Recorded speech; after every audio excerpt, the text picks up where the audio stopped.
powered by Reviting, streaming from the Reviting Digital Studio. It's the David Daily.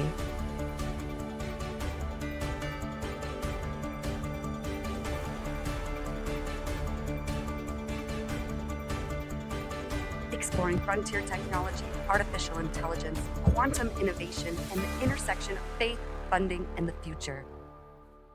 Here's your host, David Goki.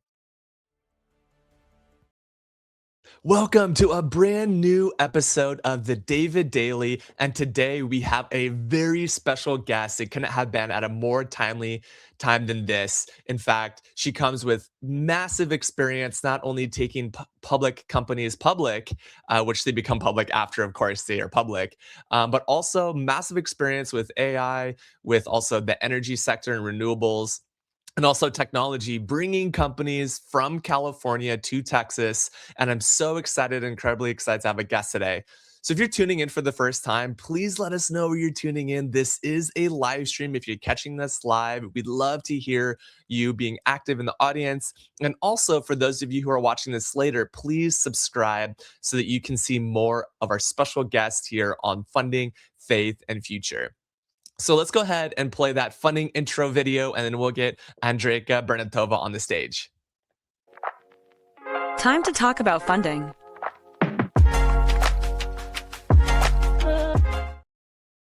All right, Andrejka, welcome to the stage. So thankful to have you on the live stream today. Hi, David. Great to be here. Yes, you're excited. You've got your Beyond the Bag item, which, by the way, if you're tuning in for the first time, she's got a special Beyond the Bag item. I cannot wait. So just tell us a little bit more, Andrejka, a little bit about yourself, and how did you actually get here to being the CEO and chairman of a publicly traded NASDAQ company, and why does energy really matter to you?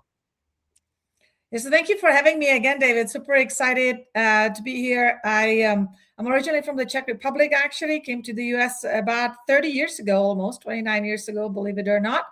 But I spent really the last 20 years or 20 plus years of my career in the energy and infrastructure spaces. And I'm a founder, I guess, chairman and CEO of Dynamics Corporation 3 now.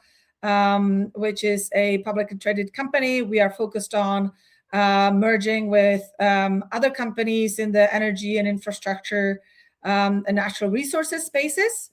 My background is I was a banker at Credit Suisse and Morgan Stanley. I was also an investor at Blackstone in New York and at a sovereign wealth fund called Mubadala. I was based in Abu Dhabi. And I was also a founder and operator of a number of businesses and, again, the energy and infrastructure spaces, and have taken one company public via an IPO as an operator and prepared a number of others to go public.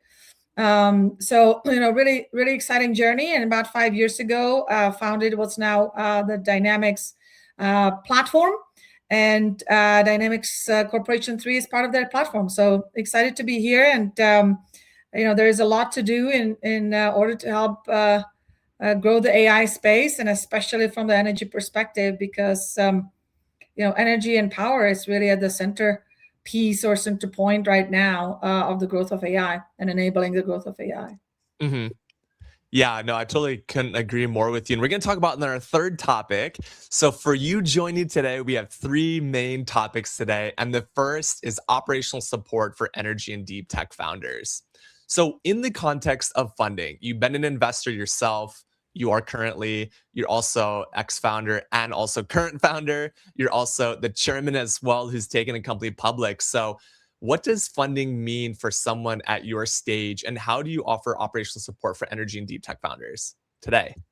Yeah, I think that I really love that you guys are focused on the operational support. I think that in some instances, I think the investors went away from being the sort of conduit between investment and helping execution of companies and projects, and so we're very focused on collaborating with the companies that we invest in or we merge with to help them, one, with, for example, commercial contracts. So in our space, and if you think about, for example, the AI space was a really critical piece in order to build any kind of energy or large scale infrastructure is the commercial contracts that are in place that then will unlock the funding journey, right? Be it both from the equity side as well as the debt side. And so the critical piece, the commercial contracts with hyperscalers, with data center providers, with logistics providers, is the sort of the commercial contract.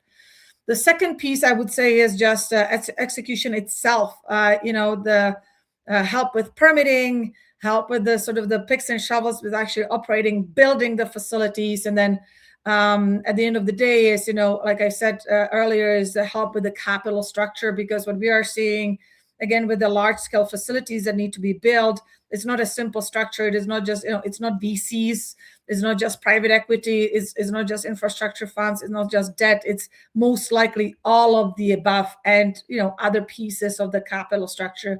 So it's a fairly complex exercise, and the operational piece and being involved with founders, being involved, deeply with projects based on our, 2+ decades of experience in energy infrastructure is a critical piece in order to enable the sort of a next stage of infrastructure growth for AI. Yeah, I love that. There's so many places we could take this. But what I'm hearing you say is commercial contracts and operational efficiency across all of the different funding layers are really important. And so you've recently taken Dynamics 3 public, even the past 2 years. So what operational alignment and efficiency did you need to achieve as an organization, not only to please your shareholders and stakeholders, but also your customers and partners?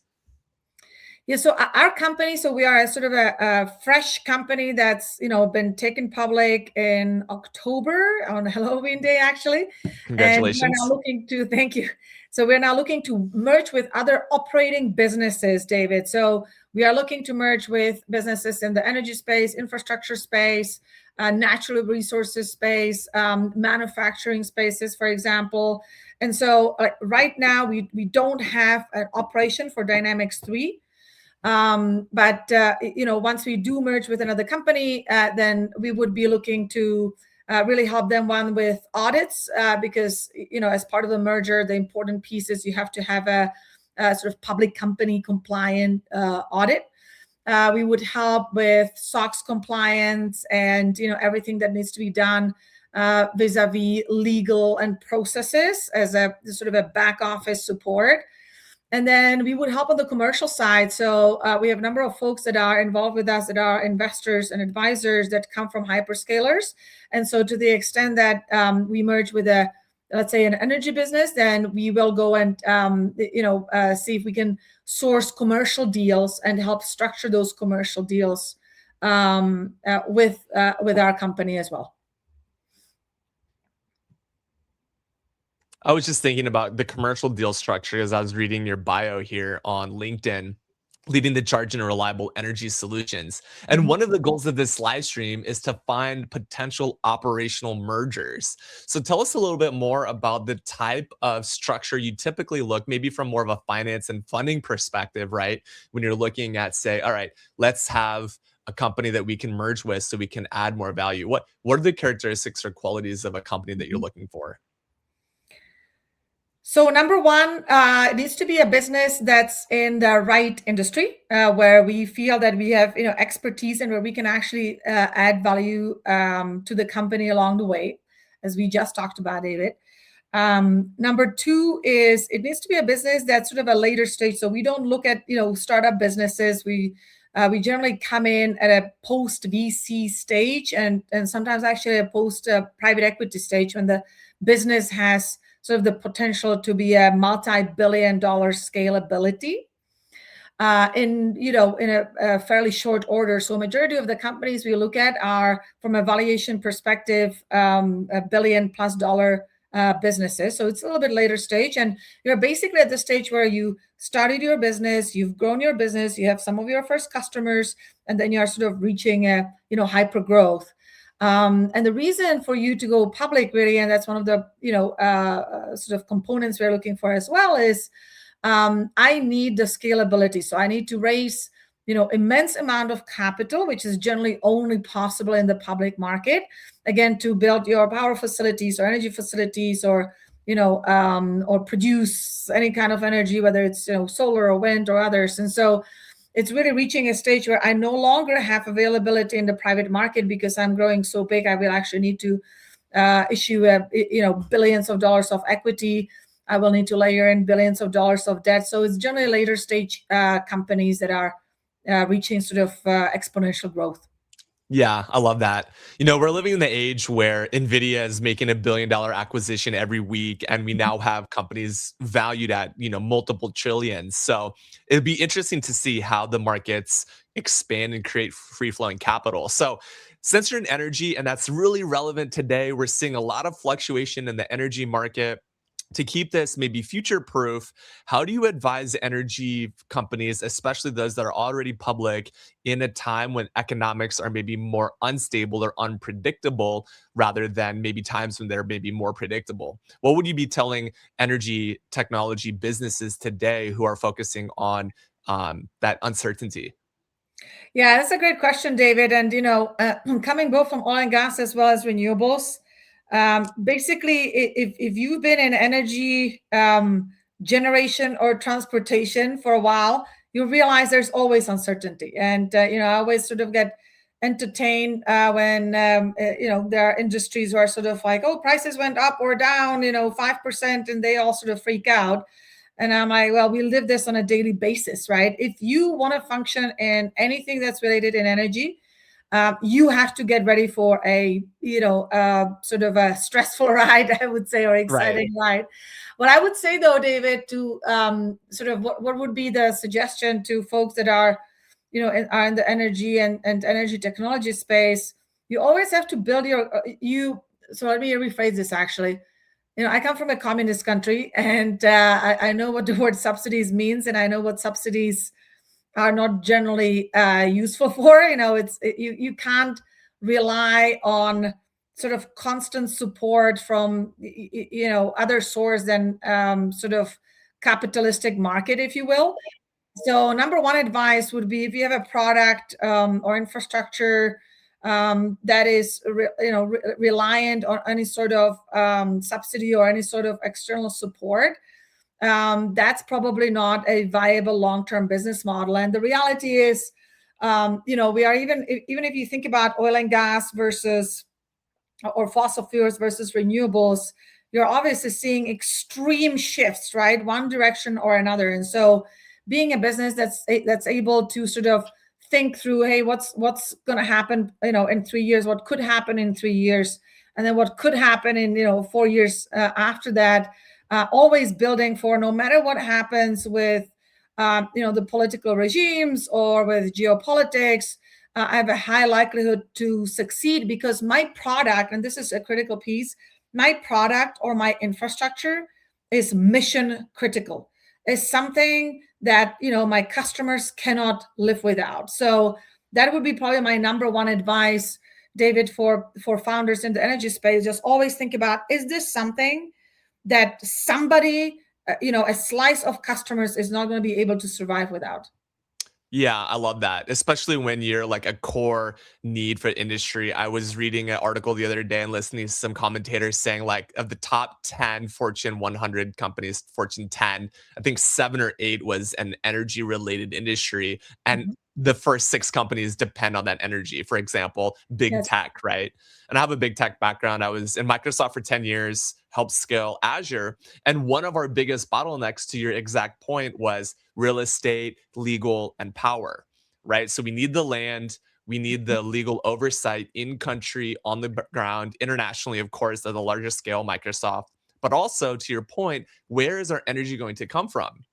So when you think about deep tech and deep tech founders, what is your position on quantum energy and nuclear coming in as new emerging technologies potentially that can help supplement those costs and dependencies on traditional oil and gas? And of course, you mentioned sustainable energy as well. But what's your perspective on nuclear, modular nuclear, and deep tech taking advantage of some of these new technologies coming out? That's a great question. Thank you for asking that. I mean, You're welcome. I've lived on both sides, sort of on the renewable side and natural resources side. So we're indifferent. We sort of think about energy as one energy. And I think at the end of the day, the power need, to your earlier point, is just so immense that we'll need essentially all the tools at our disposal. Now, I would say, though, obviously there's a lot of exciting sort of stories or thesis or contracts or interest or, all of the above in terms of nuclear or geothermal and, other hydrogen, for example, is another one. Carbon capture is another technology that are sort of I would say the potential future solutions. What I would say is what's interesting that you're seeing in the space right now, in the AI space and deep tech space, is that the dire need for power and energy is today. And so from our perspective, we generally like to focus on solutions that are going to be sort of activated and are going to solve the bottlenecks of energy and power in the next 5 years when it's truly critical. And that means from power, energy availability as well as resiliency, right? Which is an important component as well. And we can chat about that later. But so I think what's really critical is in the short term availability of energy and power, and then all these solutions like nuclear and geothermal and carbon capture, hydrogen, and others, I think are going to be a interesting addition sort of to the energy table, but they are not actionable solutions at scale today, which is really what's needed. Right. I really like that. And even in the oil and gas and energy sector, saying 5 years being like that short to medium term, that's a great way to think about it, because in the next 5 years, I personally believe, and I'll just go out there and make this massive kind of projection or future claim, is that I think that technology is going to be completely different than we've seen it today. And it's going to be much more deeply integrated into biotech and infrastructure, meaning like the land that we walk on. We'll be using energy more efficiently as well. So, all right, we've got so many topics. It's so exciting to have you here, Andrejka. What a pleasure. I've got 2 more quick questions as you're thinking about late stage scaling after venture capital into IPO stage. So, what hiring decisions lead to the highest leverage? Like, a lot of people come on this show, they say team, management, people, culture, those are really the key ingredients to growing a business. And it's, you hear that age old mantra of, do I take an A class team with a B class product or service, or vice versa? Why not both? Why not an A class team with an A class product service? So what is that highest leverage point for finding the right management team? Yeah, I really like how you sort of framed it, David. So team is obviously everything, and it has a number of components. Number one is this is sort of maybe more of a personal rule, but surrounding yourself by good people who have the right moral compass, who you can trust, who are fired up. You don't have to call them, hey, did you do this, and check on them 5 times whether they did something, and they're really kind of believing in your common mission. And, honestly, like, in our case, obviously, it may not be as futuristic as solving, some big problems in, 10 or 20 years. It's really more, hey, can you get things done? Things need to be done. Energy needs to be created or, got out of the ground. Get stuff done. Yes. So, you kind of have to be passionate about, hey, I just want to provide gas infrastructure to Microsoft, and that has to be exciting for you. And so, but I think that moral compass, that excitement, and and honestly, trust, maybe is because I come from Eastern Europe, and it's something that's very natural to us. You don't need contracts. It's just something, on our team, we're all partners. We have an amazing team. And having I would say the core team, David, that you can trust, and then sort of branch out, right? And so that's number one. I would say in terms of what comes, first, whether it's the team or the product, if you will, I would say it sort of goes hand in hand, right? So it's, at the end of the day, it's about execution from our perspective, and you have to be aligned on sort of. I think a lot of the times. It's funny, I was just talking to my son about this, vis-a-vis sports, and I said a lot of the times people don't have a goal. It doesn't matter what your goal is, whether you want to go to the Olympics or whether you want to go to the NHL, or whether you want to build a $10 billion business, but sort of sitting down with your team and saying, this is our end goal. Now, we may not exactly reach that. It's going to be likely very different, right? But at least I can work backwards and I can think through what are the milestones that I need to fulfill up, to this date in order to get to that, whatever, $10 billion business, let's say in this example. So a lot of the times, what we see, and we speak to hundreds of companies, David, and one thing that surprises me a lot of the times is that companies are sort of, throwing spaghetti on the wall and hoping it sticks. And it sort of changes every day, right? Like today I want to do this and tomorrow I want to do that. It's amazing how many founders are sort of heading in a different direction on a daily basis almost. So you have a common goal, you have a mission, you have high conviction around it, right? You and the team. And then you just sort of work backwards and you're like, okay, I'm going to give myself this amount of time. It seems very simple. It's like doing a homework for, in fifth grade, right? It's not that complex, but it shocks me how many times people don't have a goal, they don't have a plan, and they don't have conviction, and they change their mind on a daily basis. And, and that confuses, right, your team, and that confuses the entire company a lot of the times. It's really I love that. Conviction. I'm hearing you say that conviction is the highest leverage point for hiring decisions. I love that. Let's actually move into our faith topic now. Focusing on faith for a moment. So faith, values, welcome to Funding, Faith, and Future. We're here with Andrejka Bernatova, a publicly traded CEO and chairman here on the David Daily. Thank you for tuning in now and later. Really appreciate that. We're really talking about late stage scaling after venture capital as you go into IPO. And the topic now is faith and what aspect faith, morals, ethics play into the convictions that you have on your team. So I really want to lean into that. And also, we're going to get into our second topic here shortly. But coming from a communist country, Czech Republic, also we see global tensions in Europe and all over the place today. In the future, we may see more conflict, we may not, right?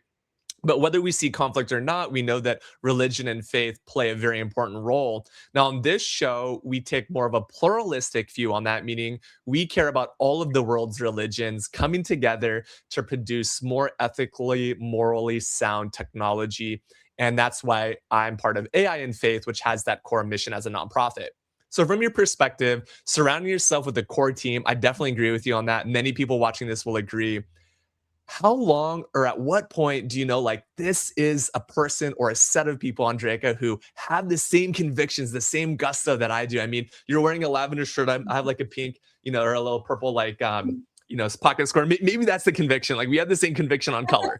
But how do you know when you don't have the same conviction, and how do you make those types of decisions quickly? So really twofold, like, how do you really identify the deep convictions and how long does that take? And then when those convictions don't really line up, at what point do you really cut the cord and say, look, this is no longer beneficial for our private business or our future business? Like, you need to go, I need to move forward. The team will be stronger with or without you. How do you as a leader make some of those conviction related decisions?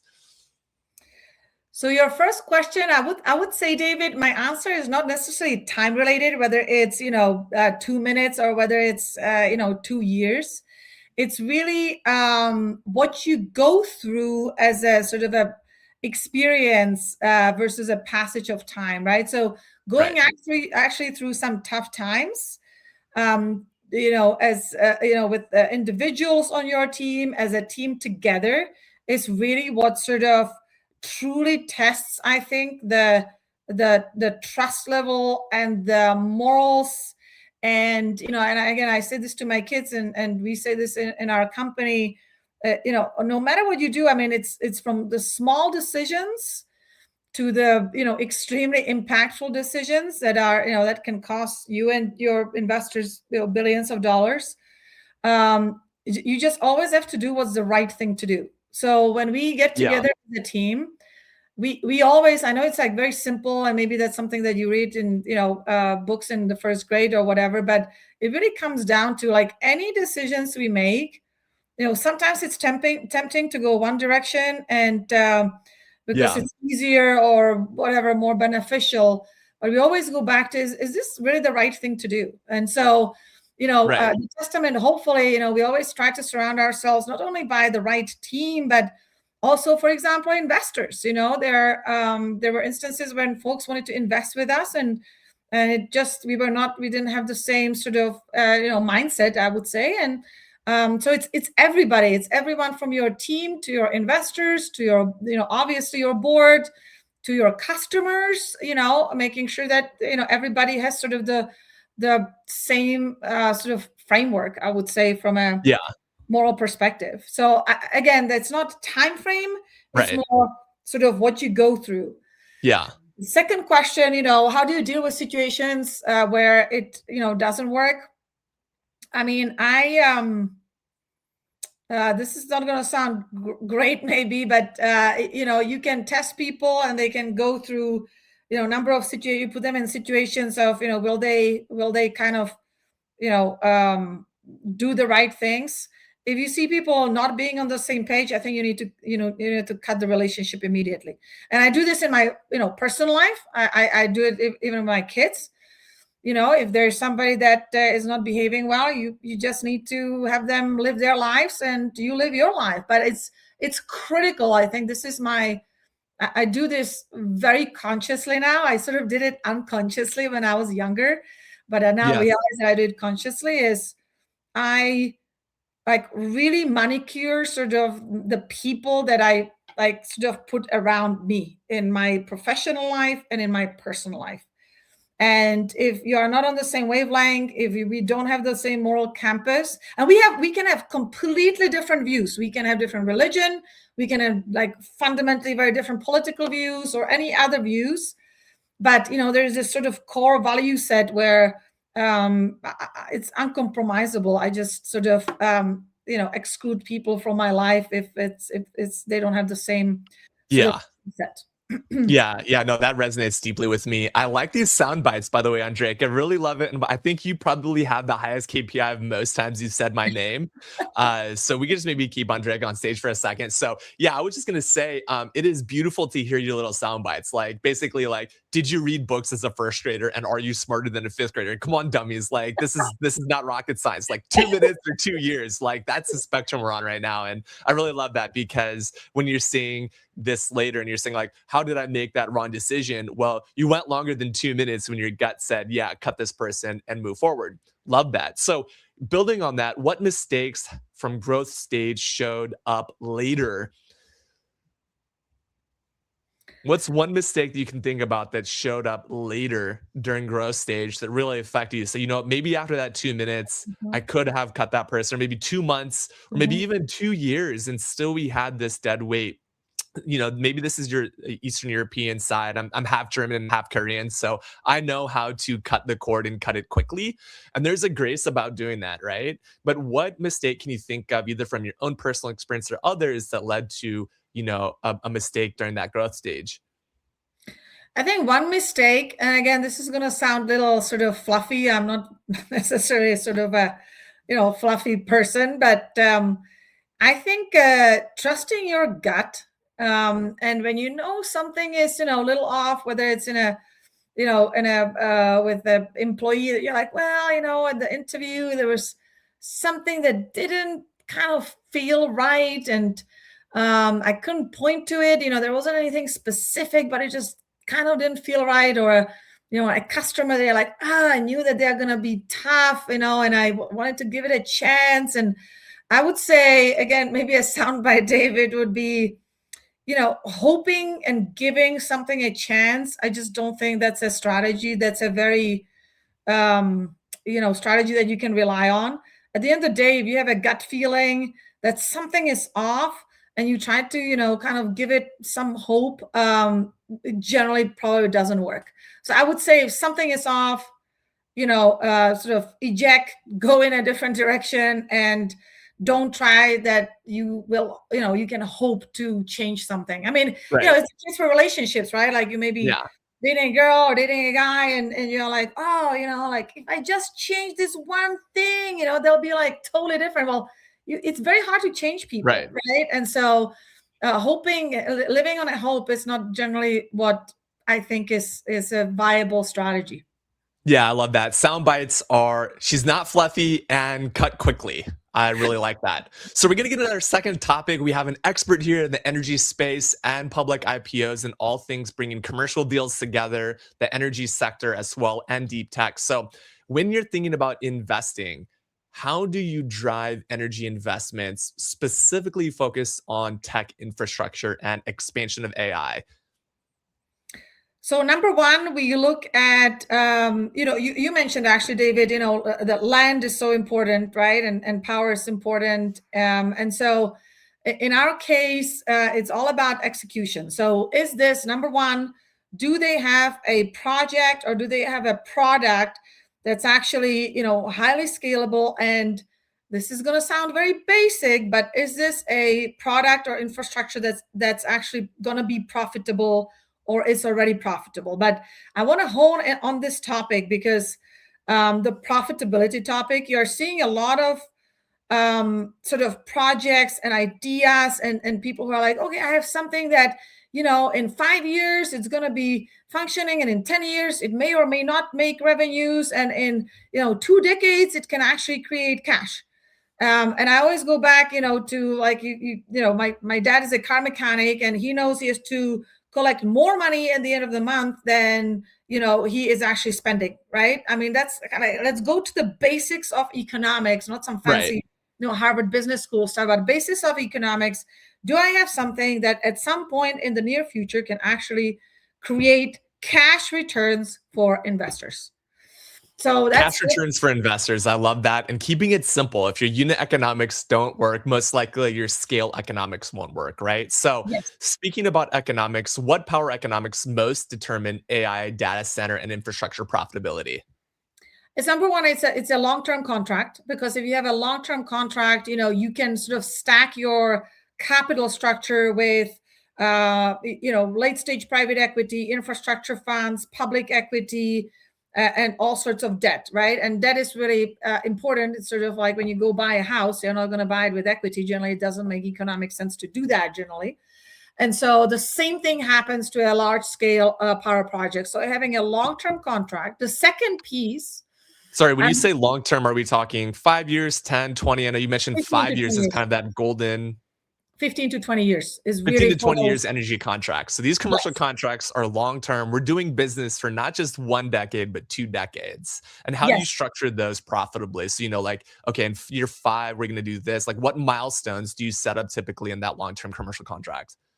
So for projects, David, you basically look at, what is the power need of that facility, let's say, and how much is going to cost me to produce that power, right? And so those are super complex projects. That's one of the things that I think that folks don't realize. Real estate, for example, you buy a piece of land, pretty straightforward. It can go up and down, can be developed or sort of stay idle.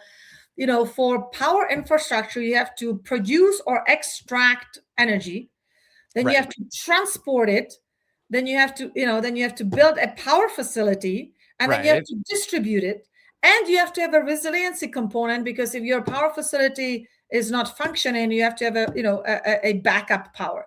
So I mean, these are tens of billions and hundreds of billions of infrastructure, and it doesn't happen overnight, right? So it's really a multi-year projects. And so the way, when you ask, how do you determine it's going to make money? I mean, there's a whole bunch of engineers, that determine, hey, how much is going to cost me to produce power? And, based on that, I'm going to strike that contract. So you, again, work backwards, right? This is how much it's going to cost me. This is how much I'm going to have to return to customers. Therefore, this is what the contract is going to look like.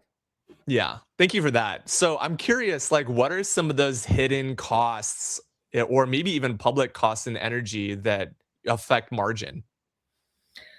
The input costs, right? So that's number one, whether it's, gas, or whether it's solar, whether it's wind. So that's number one. I would say number two, and that's a very relevant topic for, hyperscalers, is the sort of decarbonization component is an important one.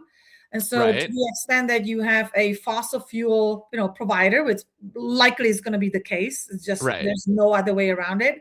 Some of Right. the hidden costs could be sort of the carbon capture, the decarbonization facilities. Then you will then have to build that really are Right. not proven, right? They haven't been done at scale. Right. So those are sort of the hidden costs of at some point down the road. Yeah. If you want to, Sustainability, right? And eco-friendly. And nowadays, every entrepreneur and investor wants to have some sort of social cause. Energy is not exactly necessarily in that type of culture. It's kind of like we need the energy and we need it now. And so I'm kind of curious, right? So if there's long-term potential power pricing risk or energy pricing risk, how do investors model that into long-term contracts? I mean, today we're seeing energy fluctuate like by 20, 30% in some cases. That has a real consumer effect. And then it impacts obviously like logistics and transportation. You need these trucks to be driving all this energy, this crude, right? All this raw material. And of course, it takes power and energy to distribute that and store it and refine it and all those things, right? So how should investors model long-term power pricing risk? I mean, there are components of it that are passed through. So you can pass some of those components, Hmm. David, onto, your Meta and your Google, etc. The second piece is, again, it goes back to the basics in terms of, having mission critical infrastructure. And so if you have Right, a strong counterparty and they do need that infrastructure, then, they will work with you right along the way to the extent that there are right, some, serious sort of deviations. I would say the other piece is also it's not only about power cost, but it's also resiliency. So making sure right, that you have, because sometimes you contractually are obliged to provide power to customers, and so making sure you have number of facilities that you can tap into. If one of them goes down, the right, other can actually perform. So those would be probably the components but again, the mission critical infrastructure, actually, David, is the biggest one. Now the second one, I would say, right, we see this quite a bit. And we see it especially in early stage companies, but even in some of the later stage companies and projects, is customer concentration. So sometimes mm, founders right, think, or projects think, oh, okay, I have a XYZ very large customer and it's great, and they are AAA rated, and it's going to be all right, amazing, right? So, I mean, I'm exaggerating here, but really, it's the over concentration to a customer right, is a real issue, and so right, making sure that you don't sort of go the easy route, because sometimes the customers want to take all of your capacity and right, get all of your power. Make sure that you are always like very diversified. Two right, customers is also not diversification. Make right, 100% have the small customers, have the large customers, right? And sometimes the other piece that I would say is sometimes having a smaller contract with a number of big customers is actually a better option versus right, having a mega contract. Just think about, Shell had this mega contract on the right, wind side, and just thinking about it from a customer perspective. So if I have an ultra large customer who has very large contract exposure to me and something doesn't go right, they right, can renegotiate the contract and terminate the contract, get out of it for a de minimis amount to them. So always right, thinking, I'd rather have a smaller contract with more customers, because for a large customer to terminate a small contract, they don't need right, that, right? It's not a big exposure. So right. that's one trend that's actually, I think it's interesting, and it can lead in a, although more painful potentially, because you have to get many more customers, it may lead to a much more stable business. Yeah, no, I love that perspective. And we saw this as well before I went to Microsoft full time. I was in a small consulting firm, and 95% of our business was Microsoft. In fact, we became a Microsoft shop. And the problem with that is that when we went to liquidate the business and become an acquisition target, the diversification was not there, and the relationships were so deeply embedded into one very large customer. Now, yeah, $1 trillion company will have billions of dollars in its wake up for grabs, but I really like that perspective. I think the big soundbite for me, Andrejka, is that have a couple of small contracts with big companies so you can prove your value. Long-term contracts, so yes, of course, but then as you prove that value, you can really land and expand. And I'm hearing you say that that's one way to diversify risk, especially in energy investments. 100%. Yes, 100%. I love that. All right, well, we're going to get into our third topic category of future. Let's play that intro reel and we'll get right into it. Let's talk about quantum and the future of technology. Okay, this segment is brought to you by Reviting. We're so thankful for our producers behind the scenes. With just 4 hours a month, we're able to go live on the David Daily Show, bringing special guests like Andrejka here, a publicly traded CEO and chairman. Miss, it is so good to have you here. Let's get into this third topic of energy and digital infrastructure for SPAC fundamentals. First of all, let's just define SPAC so those who are watching know, and for those experts. And then what's required to have a successful SPAC? You've done it yourself. So SPACs, it is a special purpose acquisition company, and essentially those are what we would call blank check companies that go public, and their role is essentially to acquire another operating business, one or sometimes couple of businesses.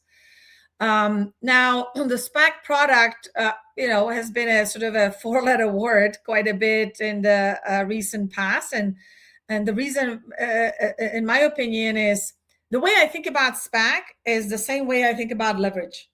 So if you use the product in a wrong way, it can really sort of tank the business, if you will. It can really destroy your business. But if you use it in the right way, it can supercharge your business, right? It's a part of capital structure that can take you to the next level. And so the unfortunate thing about SPACs has been in the recent past is that they have been widely misused, right? In the 2021, 2022 timeframes, it was really used what I would call, you're going to like this, David, get ready.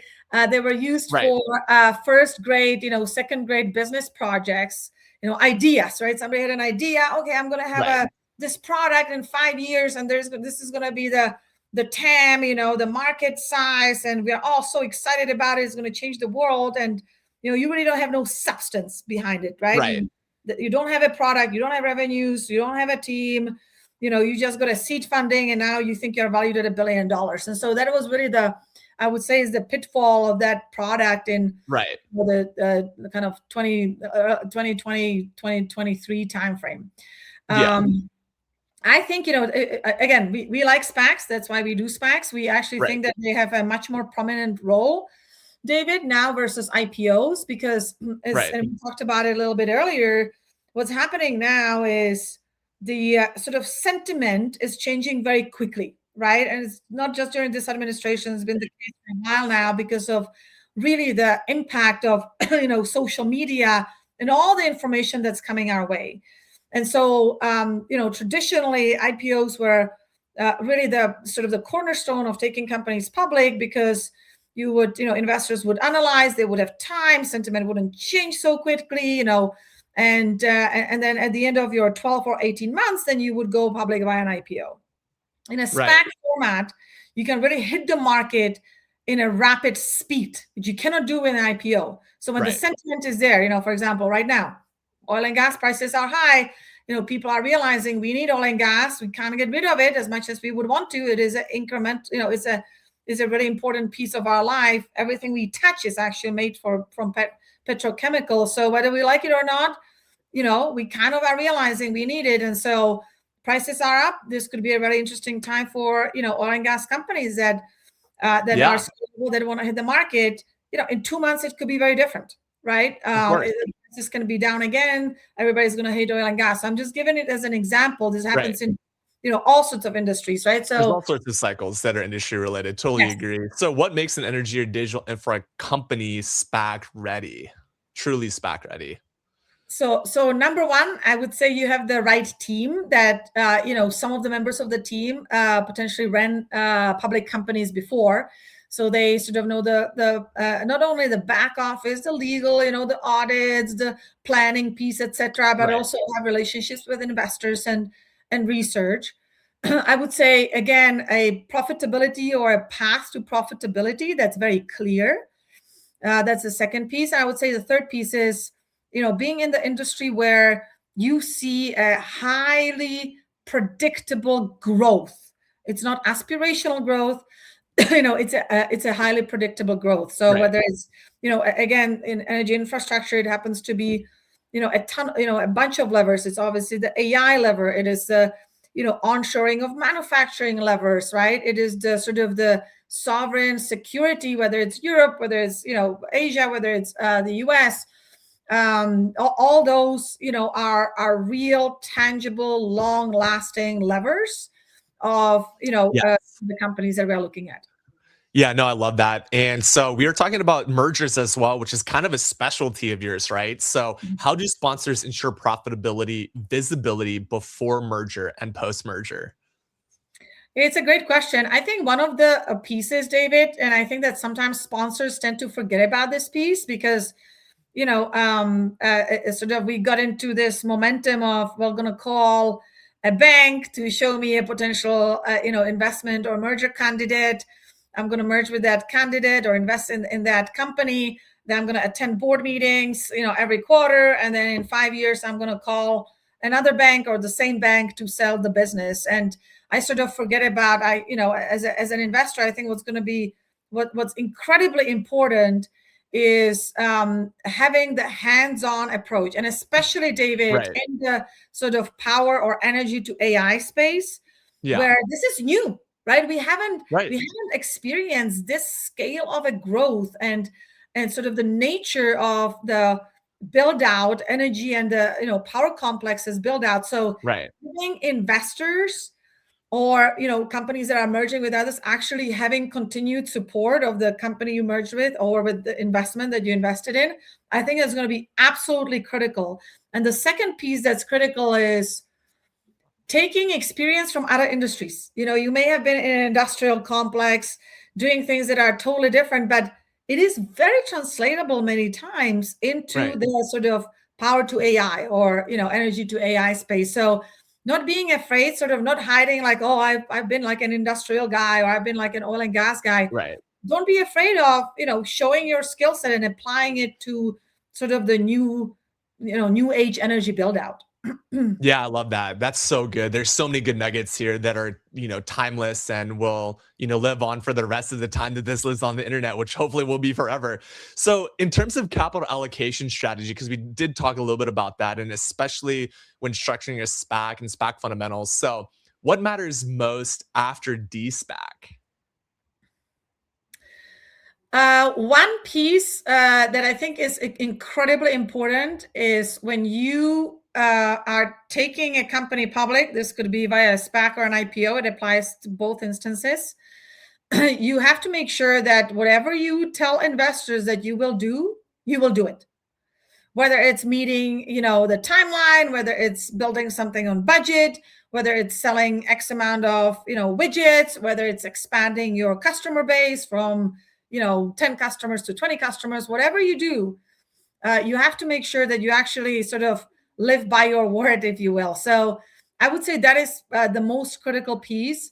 The second is, again, team, right? There's a lot that goes into running a public business and making sure that you have the right people that, it doesn't have to be everybody, but having some people around the table that have sort of done it before. As much as I don't like using this, like I've done this before and therefore it should be this way. But, there's sort of just a process piece that I think is important, and having the right people that have done it before is going to be helpful. Yeah, I love that. There's this like balance, right? Between like, this is the way we always did things, and also having this innovative mindset, right? So, absolutely love that. We're here with a special guest today, and I just wanted to ask you a couple more questions before we get into two final segments. The next one is, how do you actually build legacy through infrastructure investing, right? So, for those people who are thinking about, I'm investing for 20 years for my grandchildren, right? How do you incorporate the legacy story into that investment? So do you mean, David, sort of on your like personal side, investing into energy infrastructure, or do you mean kind of what we actually do, the actual infrastructure we build?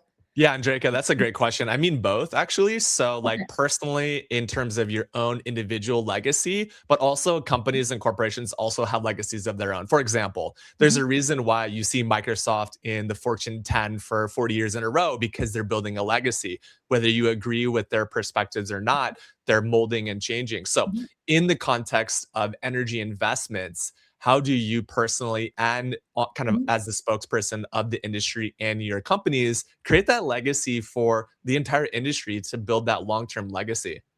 It's a great question, David, and it's interesting because again, obviously, energy right now is at the forefront, of any news you turn on, and right now it's oil and gas, but it's as sexy, if you will, as energy may be. You like literally, if you walk around, just I would encourage everybody spend the day today. And when you go, obviously you go to a gas station, but you buy yourself a bag of chips. That bag is probably made out of petrochemicals. You Right. go to Starbucks, you have a cup of coffee that's made out of petrochemicals, most likely, or some of the components that machines that people use are made out of petrochemicals. And so Right. I would say, just walking around, or you go and you turn on the light, and that's probably generated from solar energy and gas or coal.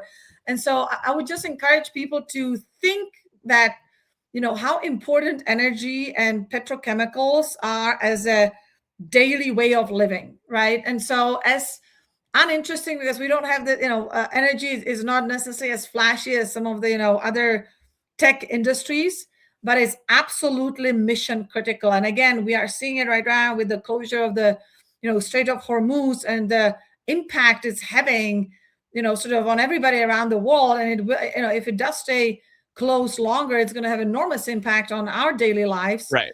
I think it's that's how I see my legacy. It may not be as flashy as some of the exciting new widgets that are coming out, but it's a Yeah. mission critical piece for everything we do on a daily basis. And it could be, again, it has many facets, which is also really exciting, right? It has that fossil fuel component, which we are going to be phasing out of as much as we can.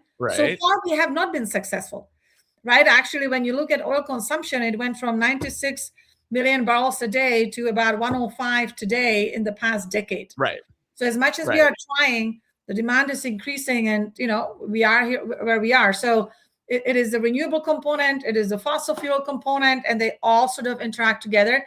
And if I could point to one legacy, David, that I would like to sort of leave behind, Yeah. is Let's hear it, Andrejka. sort of energy is one energy. You don't have to hate on solar. You don't have to hate on oil and gas. You don't have to hate on coal, and you don't have to hate on wind. This is one energy, and the people who can make it happen most efficiently is people from both sides. It's truly one sector. So that would be my, if I die tomorrow, I would bring all love the sector that together. to be the legacy. Yes. Yeah, bring everyone together. I love it. And the sun as well. We say solar, but the sun also. I'll never forget. I had this really crazy kind of personal experience, and then I'll ask my final question before we go into rapid fire, which I'm so excited for, and of course, beyond the bag. So I flew in from London after a trip around kind of Southern Europe and the French Mediterranean. And I flew back into Las Vegas because that was the quickest flight. And it just so happened that my executive assistant had gotten into this terrible car accident up in Palm Springs area, Coachella Valley.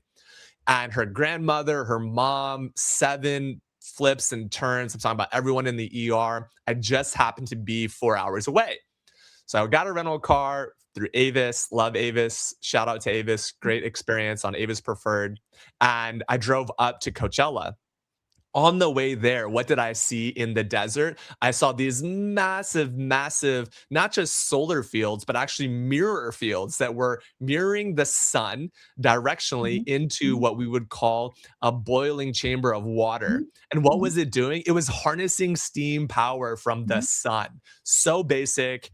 And I think back to the steam powered engine days. So I read a recent statistic, and maybe this will be time tested, but we're only harnessing 2% of the sun's power, let alone, maybe 5-10 years ago, the industry is paying energy companies to pump oil back into the ground or to hold on to these massive energy reserves. So I share that story because I love your legacy approach here. And I'll say this: how do people who are thinking about being a good steward also do that in the energy sector, meaning being a good steward of their investment and keeping stewardship as a core value or a character that they care about. I think it all goes hand in hand, to be honest. I mean, when you look at the investments that have happened, for example, in the renewable space, David, that you just talked about. I mean, some of the biggest companies like the BPs and the Shells and the Totals, Chevrons, right? The ones that actually invested the most in the space is that sort of traditional, called fossil fuel complex, right? And those companies are probably the best sort of equipped to develop these large scales, whether it's solar project, whether it's wind project, whether it's hydrogen, whether it's carbon capture, because it's a lot of the same skill sets to extract or transport, the traditional fuel sources are simply used for renewable, power. So when you look at the statistics of how much investments have been made in, sort of renewable power, you'll actually see the players from investors to the strategics who've been in the traditional fossil fuel industries are the ones who made the most investments in the space. Yeah, I love it. Well, this is so wonderful, Andrejka Bernatova. So great to have you here. All right, we're going to go into our rapid fire round. So me and you're going to be on stage. It's just either or, very quickly, just what comes to mind, and then we'll jump into Beyond the Bag. So, okay. Fast, rapid fire, beach or mountains? Mountains. Early mornings or late nights? Early mornings. Czech Republic pace or Houston, Texas pace? That's tough. I gotta say the Czech Republic, Yeah, you are from where you are. Yeah. Big vision or small details? Big vision. Gut instinct or data driven? Gut. Boardroom or job site? Ooh, that's tough. I think job site is more fun. Power plants or data centers? Power plants. Natural gas or renewables?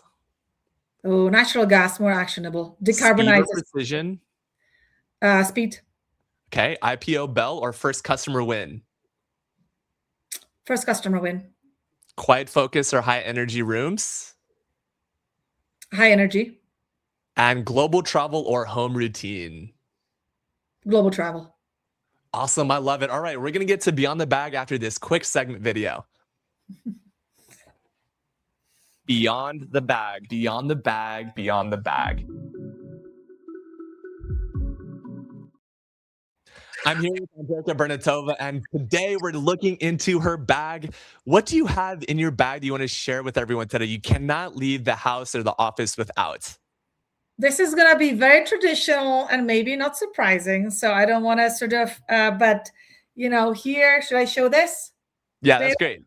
So, this is a picture of my kids, and I love it. I just love carrying, my little album on my iPhone, and wherever I travel, and I feel sort of, my life is terrible. I have to travel all these distances. I open up our little iPhone pictures and scroll through them, and makes me feel much better. So my family. Nice. I love it. You probably will be surprised by this, but you are the first person who has said like a picture of my children or like a wallet. We used to have like a little wallet, little 2x3 printout in our wallets or our purse or whatever. For me, I'm carrying this book. Actually, it's a pretty big book, but I'm reading We Who Wrestle with God by Jordan B. Peterson, international bestseller, 12 Rules for a Life and Beyond Order.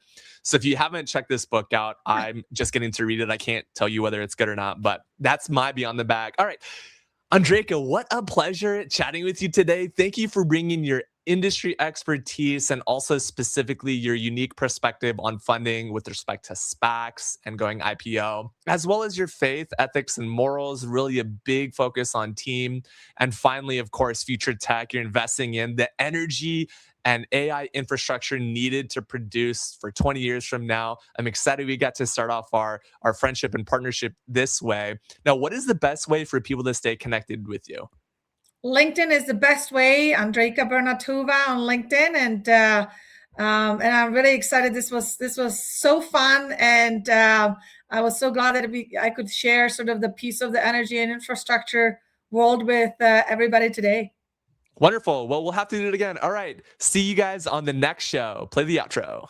Did you know that you can go live with the power of pressing just one button? It really is that simple, especially when you have a production team like Reviting, a production partner that can help you go live, not just on LinkedIn, but on YouTube, Facebook, Instagram, Twitter/X, and of course, other platforms like Twitch, Kick, and TikTok. So I just want to encourage you to go live yourself as well if you've ever wanted to get in front of the camera, especially on live stream as you get to engage with the live audience. I want to give a quick testimonial for the Reviting team. I was really nervous about doing lives. And so thanks to Jessie and her team, I've now been doing them for, I think, 7 or 8 months now. The other thing is they very much have helped me increase my reach and online presence. So thank you, Reviting. Jessie, I love what you and the team do. You make it so easy for me to get in, have a meaningful conversation with some amazing guests, and then watch the post-production. And I've been picking up 50 followers a day just because that content is resonating so well.